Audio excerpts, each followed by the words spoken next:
BoxingScene.com is reporting that Anthony Joshua is on course for a late summer return to the ring.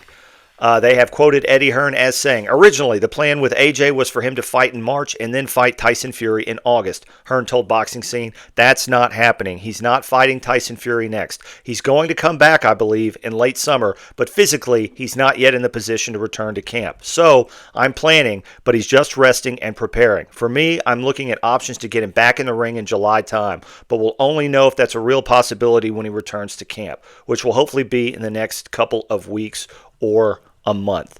Of course, Anthony Joshua's been out of the ring since December of 2025 when he broke Jake Paul's jaw in Miami. Prior to that, he was on an 18-month layoff. In his previous fight, he was knocked out in 5 rounds by Daniel Dubois.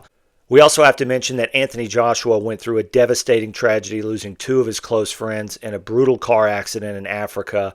It's got to be weighing on him mentally. I don't think that's something you ever really get over. It's just a pain that you learn to function with. And that's to say nothing of what it potentially did to his body. So he's got to do some soul searching to see if he wants to come back to the ring. If he does indeed want to come back, it will be promoted in a tremendous fashion and draw lots of viewers. I sincerely hope that Joshua is okay physically and mentally, and my heart goes out to the families of those that were lost. Now, prior to that, there was a lot of talk that Anthony Joshua would engage in sort of a crossover bout, a boxing match, but against kickboxing heavyweight champion Rico Verhoeven. I actually had a video on the shelf ready to release previewing that fight, and of course when the accident happened, I took it down. Recently, there's been talk of Alexander Usyk perhaps taking on Rico, which was something that Turkey has been putting out that he wants to see that fight. I don't know that Usyk is going to go that route simply because the sanctioning bodies are not going to sanction that for their heavyweight championship. And there's some precedents for this. When Francis Ngannou fought Tyson Fury, it was not for the WBC heavyweight championship. Even if Mauricio was there and brought a special belt for it, it was not for the title. I'm not sure that Usyk really wants to go down that road, and it could potentially lead to him getting stripped if he takes a fight like that, even though he's been approved for a mandatory defense. But nevertheless, let's go into my 5 potential opponents for Anthony Joshua. Number 1 is Martin Bakole. He's currently ranked 7th by the Ring Magazine ratings. He is from Africa. It would do large business in Africa and would perhaps be able to spin into the tragedy that Anthony Joshua has. Bakole coming off a draw against Efe Ajagba a few months ago, and then prior to that was knocked out on short notice against Joseph Parker. So Bakole has shown that he can be hit. He doesn't move very much.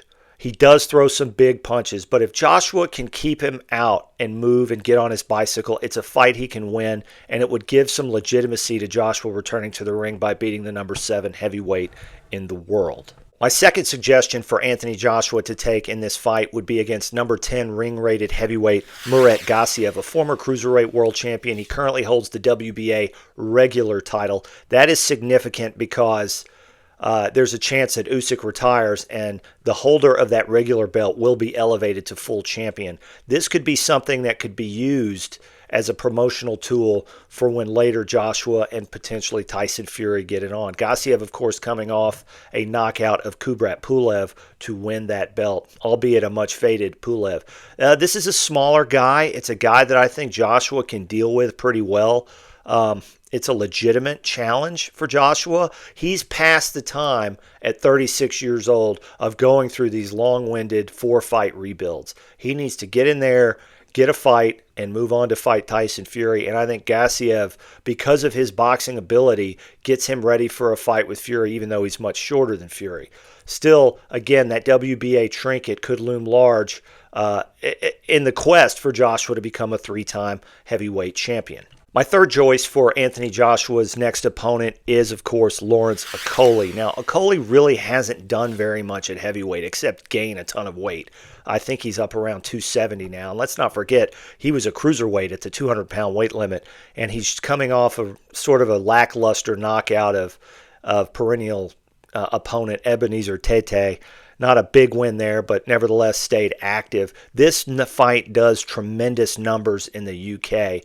probably a stadium fight, frankly, if not just below that, and it sets the table for a fight with Tyson Fury. Now, Lawrence Okolie doesn't fight like Tyson Fury pretty much at all, but he is a long guy and he's taller than Joshua, and that can give Joshua some quality rounds. And I just think Joshua steamrolls him. I don't think Okolie's that good.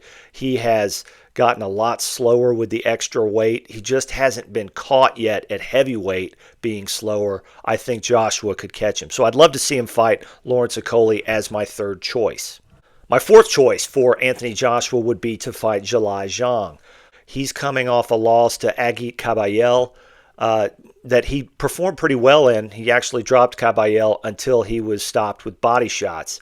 Zhang is a big, plotting heavyweight. He does have dangerous power. That's probably something that Eddie Hearn is not going to want Joshua to have to deal with in his comeback. But I think Joshua could jab him to death.